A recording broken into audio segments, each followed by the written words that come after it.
Bonjour, je voudrais vous parler de quelques notions développées par Marshall Rosenberg dans la communication non violente et notamment comment nous pouvons passer de l'esclavage affectif à la libération affective.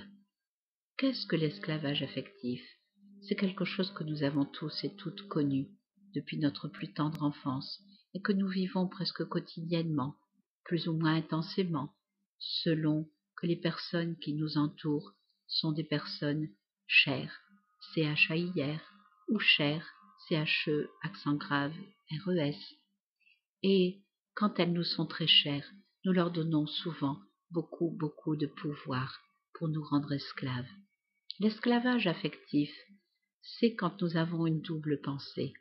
La première pensée qui est de croire que nos émotions, notre joie de vivre, notre bien-être dépendent des autres, dépendent de ce qu'ils nous disent, de ce qu'ils nous font ou pas, et que le bonheur est à l'extérieur de nous, et que si tout autour de nous les gens sont bienveillants, gentils, eh bien nous serons heureux, et que par contre s'ils se montrent méchants à notre égard, violents, qu'ils nous agressent, qu'ils nous dédaignent, qu'ils nous repoussent, qu'ils nous rejettent, qu'ils nous abandonnent, eh bien que c'est ça qui crée notre malheur et notre tristesse. Et double pensée également, car nous croyons que nous sommes responsables de leurs émotions, que nous avons ce pouvoir de les rendre heureux ou malheureux. Alors, même si c'est très fréquent et très humain de réagir comme cela, j'ai envie de dire que ce sont des illusions, car la seule personne qui puisse provoquer mes émotions, c'est moi, et la seule personne qui puisse provoquer vos émotions, c'est vous, et croire que ce sont les autres qui les provoquent, forcément n'est pas fondé, car ce sont nos pensées qui accélèrent les battements de notre cœur, ce sont nos pensées qui font que nous avons un bien-être ou un mal-être, et qui pense nos pensées, sinon nous-mêmes. Évidemment, il est beaucoup plus facile d'être joyeux, d'être heureux quand un inconnu nous offre des fleurs, quand notre banquier crédite notre compte en banque, quand tous les éléments extérieurs sont favorables. Nous croyons que c'est cela qui fait que nous avons de bonnes raisons de produire du bonheur. Et quand notre collègue ne nous dit pas bonjour, ou que notre patron nous harcèle, ou que nous subissons de la violence, eh bien nous pensons qu'il ne peut en être autrement que d'être triste, malheureux ou d'être en colère. Et naturellement, c'est très humain de réagir de cette manière. Mais qu'est-ce que la libération affective? Eh bien, c'est justement cette conscience que nous sommes les maîtres de notre vie, nous sommes les gérants de nos pensées et que nous pouvons décider d'être heureux, nous pouvons décider de contacter le soleil que nous avons dans le cœur pour que notre journée soit belle et agréable, quelle que soit l'attitude des autres à notre égard ce jour-là. C'est tout un travail de développement personnel pour atteindre cette libération.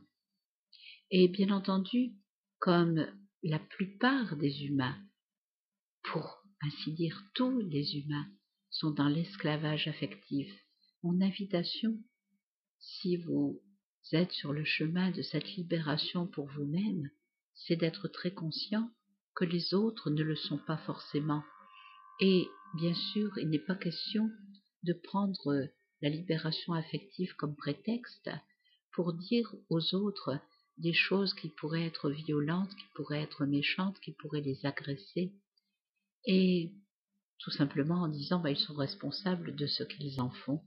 Je suis aussi responsable de ce que j'envoie.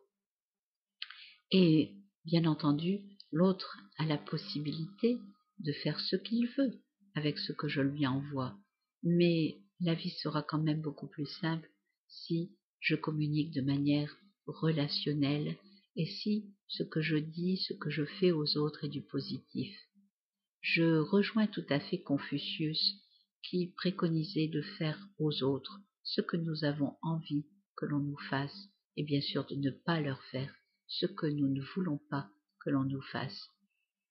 Dans cette libération affective, je crois que ce qui est extrêmement important, c'est de décider que l'attitude des autres à notre égard n'aura pas d'impact négatif sur nous, que nous n'accueillerons que ce qui est positif, que nous ne cultiverons que ce qui est bénéfique pour nous, en ayant un mouvement de recul quand nous voyons arriver des flèches pour ne pas être la cible. Quand nous récoltons notre vie, eh bien nous récoltons 100% de vie. Et quand nous semons des pensées, nous semons également 100% de pensées. Mais mathématiquement, ce ne sont pas tout à fait les mêmes 100%. Je crois que quand nous pensons et que nous envoyons des pensées que nous semons à 100%, eh bien 80% vont être la récolte de notre jardin. Et peut-être 20% des graines vont pousser chez les voisins, chez les autres, emmenées par le vent ou les oiseaux. Et quand nous allons récolter 100% des fruits de notre jardin, eh bien nous récolterons les 80% que nous avons nous-mêmes semés. Et nous récolterons également 20% de ce que les autres ont pensé pour nous, ont semé pour nous. Mais bien entendu, il nous appartient d'être responsables à 100% de la récolte et de ne cueillir que ce qui est bénéfique et de pouvoir rejeter ce qui ne nous convient pas. C'est à notre vigilance de jardinier qu'appartiendra la bonne récolte. Et je vous souhaite de penser à 100% du positif pour vous et pour les autres, pour récolter à 100% une vie plus heureuse. Au revoir.